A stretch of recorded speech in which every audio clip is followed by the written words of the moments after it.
SUP The Artist. Should you play the artist in Dead by Daylight? Well, let's get right into it. For her design, she's a woman and she doesn't have hands, but there's ink flowing from her hands because she's an artist. Also, I think her tongue is cut out or something and there's like ink coming out of everywhere. No, it's pretty cool. Nothing super amazing or extraordinary, but still, decently designed woman, I would say. She isn't necessarily super scary. She isn't too not scary, I guess. Does that make sense? And for her lore, I mean, she's an artist, that's it. So basically, when she was younger, her parents divorced, her mother left, her dad blamed her for her mother leaving, which made her really upset and all that, blah blah blah blah blah. She also had a brother she was supposed to take care of, but then when she went away to pick up a telephone in the house because her dad was drinking a beer, her brother went on his own and fell in water and drowned, and that was traumatizing. Also, her dad blamed her as well for that. Great parenting, I guess. Then she tried killing herself, but she got saved by a bunch of crows, surrounding her and then landing on her, staring into her soul and all of that. So she just went back because now she didn't feel as alone anymore because she has crows that then disappeared and she was alone again. But she had a feeling of someone having her back. Then she started making more realistic paint with ink and stuff, and then she started doing it on buildings, became semi-famous or whatever. Then there was this group of corrupt politicians or I don't know what, and she wanted to expose them, so she worked together with them for an art, and then the art was something about corrupt politicians, I don't know, and then she and her friends started hiding at her father's place, the most obvious place to hide, I guess, for safety because she was receiving death threats for that and stuff. Then she got abducted by one of the guys or something, and then the guy cut off her hands and her tongue, so to prevent her from saying poems and painting stuff. And then a bunch of crows came and killed him, and then also killed her friends in front of her, and then the fox scooped her up. Pretty much it. Now for chase music, the way chase music works, it's in 4 layers. The fourth is the furthest away, it's 32 meters. The third is 60 meters. The second is 8 meters, and the first layer is when you're in chase. When he's chasing you. She's chasing you in this case.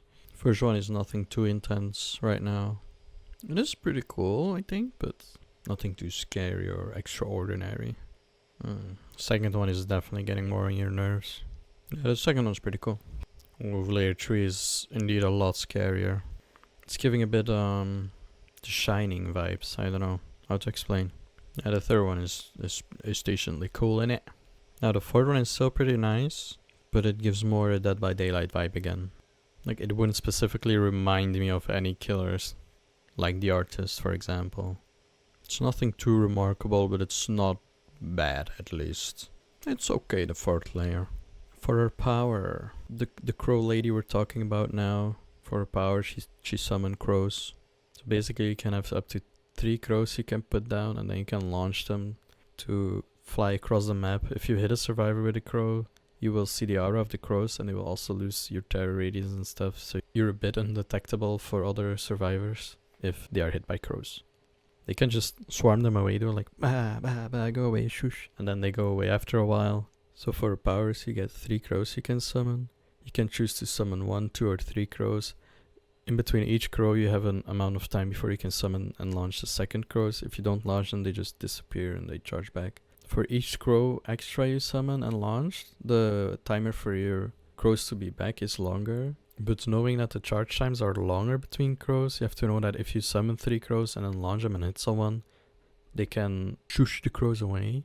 And if you had just launched 3 crows, it would be taking too long to summon the next crows to hit them again, to injure or down them. So if you want to injure someone with crows, you usually have to summon 1 crow, hit them, summon the second crow when you have your crows back, and then hit them again.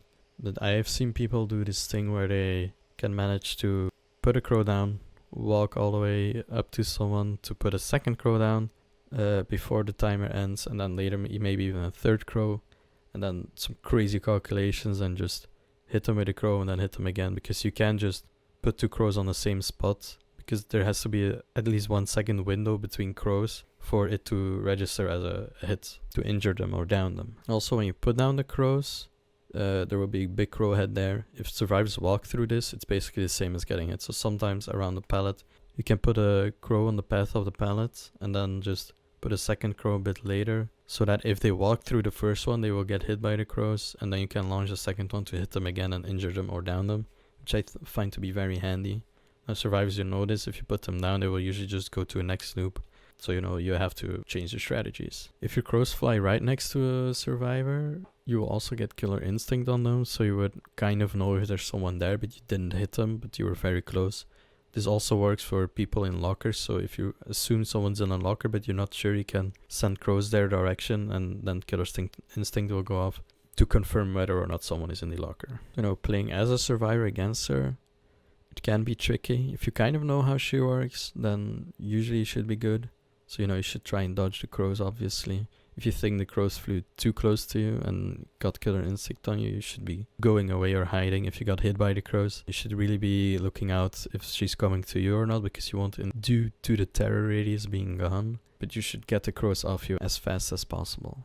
You also get a cue if she throw crows, and you should be able to see them, but I don't think this is always true. Sometimes I look and there's nothing coming, and then suddenly I have a bunch of crows on me that were never coming my way as far as I was concerned, so that kind of sucks. Depending on how good the artist killer is and how familiar you are with the artist, it could be a fun game, but it could also suck a bit. But I guess that's kind of with most killers anyways. Playing as the artist, I think it's a lot of fun. You can try and get some crazy shots and calculations and stuff, or you can just do some mind games around pallets, or you can just take it easy and throw one crow at a time every time just to hit survivors. I think that's also kind of fun, but that's the easy way out. I think I like a bit more of a challenge. I've had some crazy hits before, not gaming winning ones. No, I definitely lost that game, but like where I would put down a crow somewhere towards the killer shack because I assumed someone would be there, then I put another one down, and I put one down on a escape path, and I hit my first crow, like my last crow actually. So the last crow I put down was the first to hit, and then the first one I put down later hit him again, downing him, and that was insane. And then the other survivors rescued him and they all escaped. But, it was an insane shot. I had a lot of overall a power. Depending on how you use it, it could be very difficult, but it could also be not too difficult. So should you play the artist? Well, sure, I think you can give it a shot. She's not the worst killer in the game, she's not the best killer in the game, but I think she's still, pretty fun to try out and stuff. Anyways, the next will be the Trickster. Subscribe.